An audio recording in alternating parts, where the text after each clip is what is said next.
I'm Jack Berryman, ACSM historian, and we're here this afternoon speaking with Ken Powell as part of ACSM's Distinguished Leaders in Sports Medicine and Exercise Science series. So thank you, Ken, for coming by and I'm happy to be chatting here a little bit.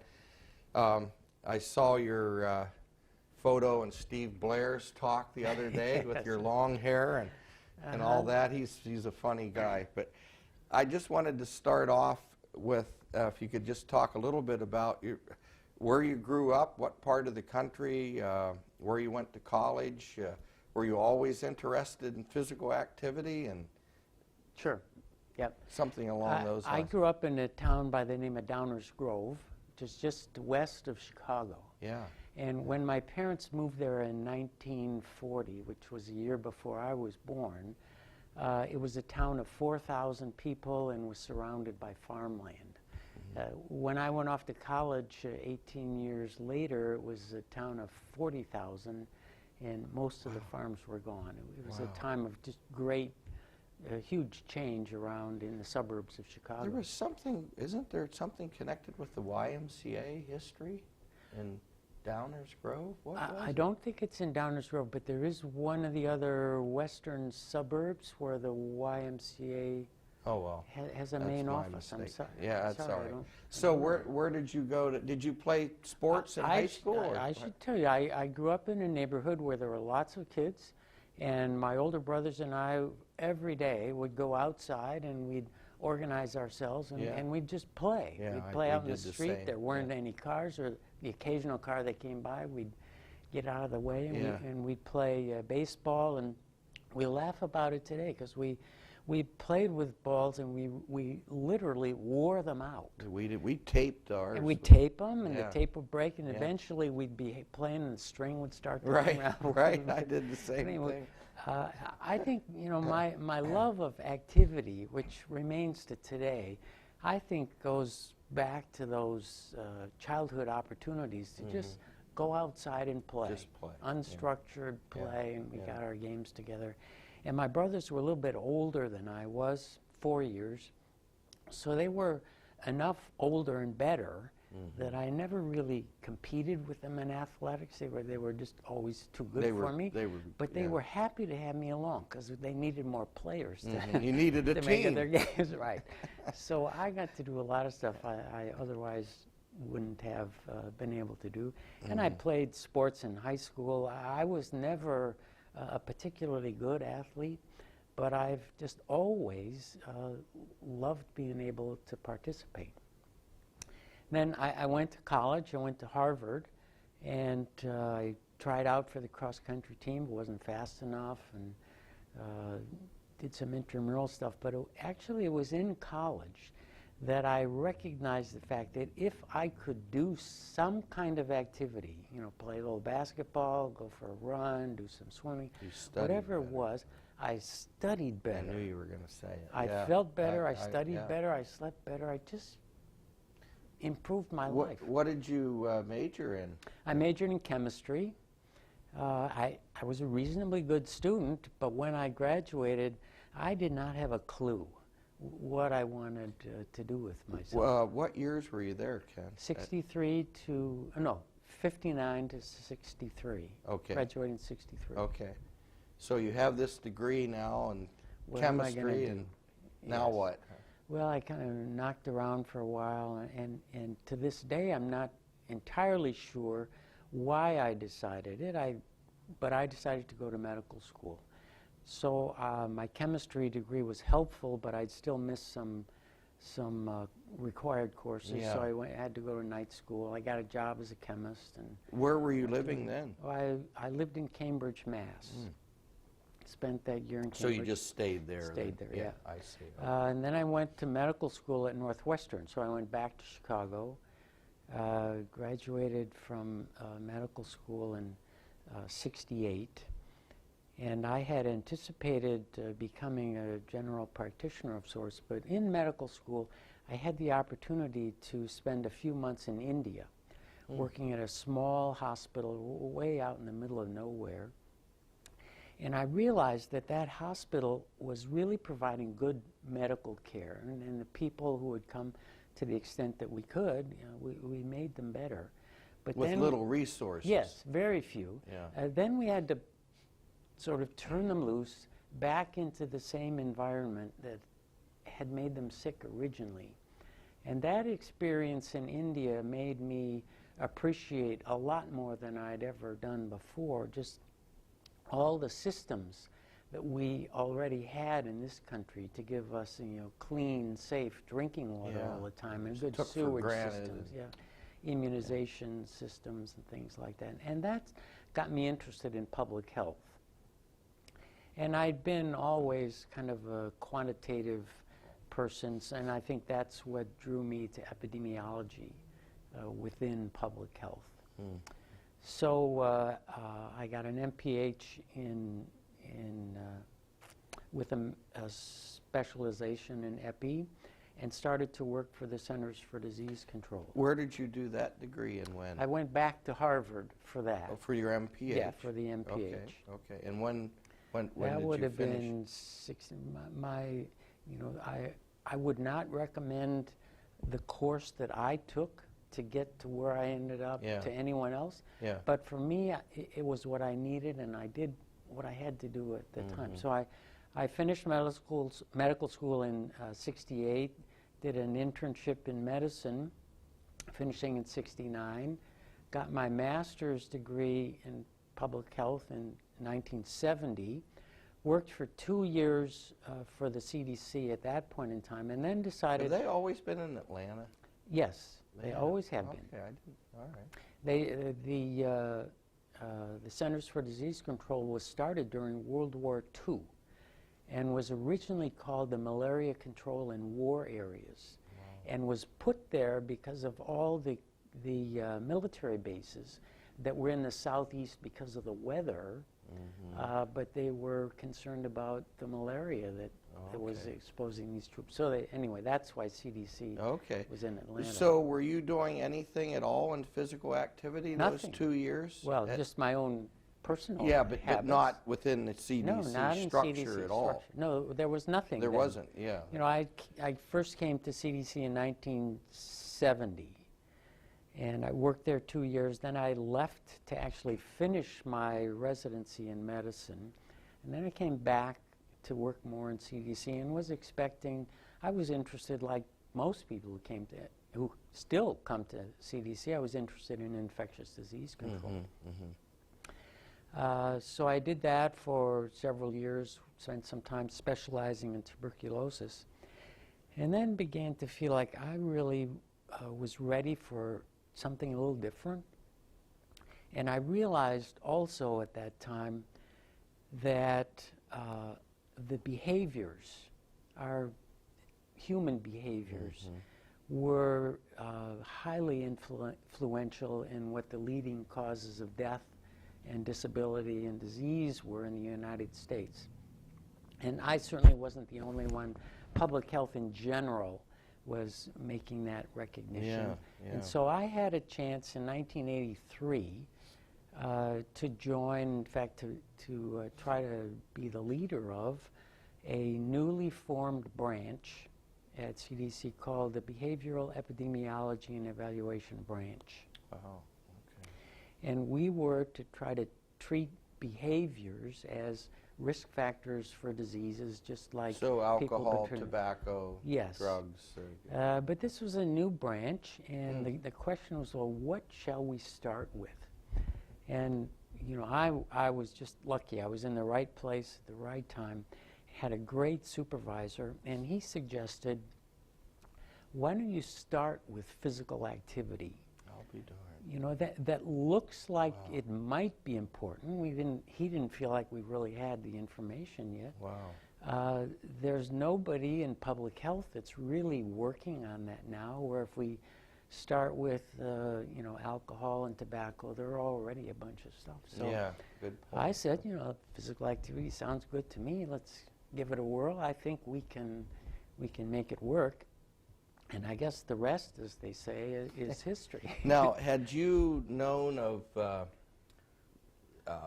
Paffenbarger at the time? I or had not? known Paff, and I can tell you the story about it. I had just finished my residency in medicine and come back to work in public health in 1974. And I was assigned to work in the State Health Department of Mississippi to do largely infectious disease things. But I got to go that fall to the American Public Health Association meeting, which was down in New Orleans. And you know, I went mostly to meetings that I thought were going to help me with my work in Mississippi. Yeah. But I did see there was this one session on cardiovascular epidemiology. And I thought, well, that sounds kind of interesting. I'll just go over there for a while. And during school, I had some chronic disease epidemiology, so I knew a little bit about it, and I recognized the names of some of these guys that would get up and they'd talk about tobacco and high blood pressure. And then Paff came up to give his talk, you know, and his glasses are down in the end of his nose. He kind of looks over at the audience. And he summarized, I'm pretty sure it was the findings from the longshoreman study. And it was just marvelous. And, you know, it was the kind of thing I went out from there and went back to the apartment where my wife, or the hotel where my wife and I were staying with her, and just had to tell her about this really neat talk I heard. Wow. And so, you know, I recognized in '74 both that Paff was quite an unusual guy, and that this was something that probably had some merit to it, that he had data to really support that. But like I was saying, it was 1983 until yes. And then this opportunity comes along, and my supervisor says, you know, why don't you try physical activity? And I'm thinking back, hey, I remember that really neat talk I heard. That sounds which like a was good what, idea. 7 years 7 earlier years or whatever? Before that, Yeah. So things were beginning to come together. One of the first things we did at that time was to invite a few people in to sort of talk with us about what our plans might be and where we might want to go. And Paff was one of the first people that we invited to come and talk to us. And he had a number of good suggestions, though I think really the best suggestion probably came from Carl Casperson. Is he one that you've... I haven't talked to him yet, but I certainly know his name. Okay.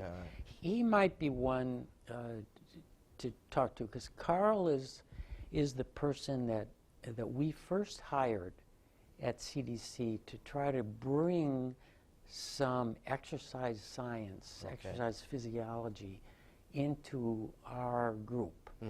Because I think from the very beginning we realized that while sort of epidemiology is the science of public health in general, it was exercise science that was the basic science and exercise physiology that we needed to understand and to learn about to really guide our thinking and our plans for trying to figure out what to do with physical activity in public health. And Carl suggested that we should have a workshop or something to try to pull together what information was currently available that was really pertinent for public health. And we took that idea, and with Carl's input and others, developed what we called the workshop on physical activity and exercise in epidemiology and public health. It was some terribly long title for that workshop.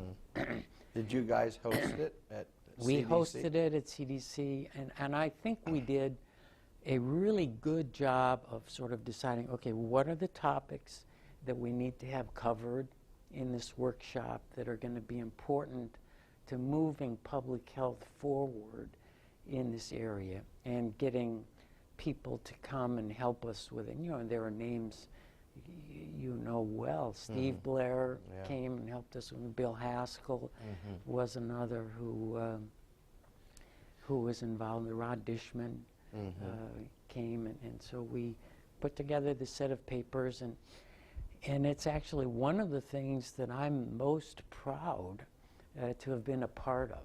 Yeah. And I've had people, even today, people will still come and say to me, you know, that original set of papers was really good. It Were they changed my published thinking. in a unit They were. somehow? They came out in Public Health Reports, Okay. which was sort of the public health journal. It's not, you know, it's not one of your top tier journals, Yeah. but it was one that, one as a public health agency, we had a relationship with, so we could arrange for, you know, rapid publication. To came get it out. Yeah. Yeah. What year was that? Can you There was remember? 1985. We Okay. had the workshop in September, and the papers came out, I think it was in May. So right the next The next year, next year, really. yeah. Wow. Okay. So, and that got things going. When Ken, along the way, did you find out about ACSM? It would have been 1984. I think, I'm trying to remember when Carl started. Yeah. It was Well, okay. sometime So in- it would have been at the same time that you guys were realizing we need to know more about exercise was. science. And that's exactly the role that ACSM played for me as an individual, and I think for our unit and others who were, from a public health So perspective, just Carl trying to get and in. Bill Haskell and people like that, you guys brought in to help Yes. with that Yes. aspect. Not only to help, they did it in a number of ways. One is we could come to these meetings, and you know, I learned a lot, and I know my colleagues learned a lot also just from coming here, going to the different sessions, hearing what was talked about, beginning to understand sort of the science of physical activity. That was really good. And the other thing that ACSM provided for us was a forum for us to sort of present our information, Yes, you know, that we were seeing from a public health perspective, and try to put that out into a public level, but also a friendly but still critical scientific forum, where and this turned out to be a group that was really good at sort of advising us about how we could do what we were trying to do better. I think that's the part that I remember that going to these meetings was the fact that these people from the CDC are coming now and having sessions like Mike and so forth, and all of a sudden physical activity is more important than we ever thought, in the sense that it's not individual fitness or individual health, it's applicable to public health now. And to me, that was a big leap. Yeah.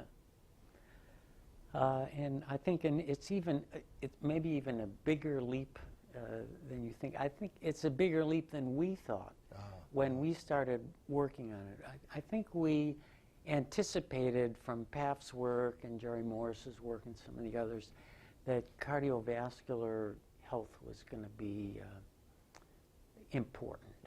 And if physical activity did nothing but improve cardiovascular health, that That's would good. still be But a all these other huge- things, right? Right.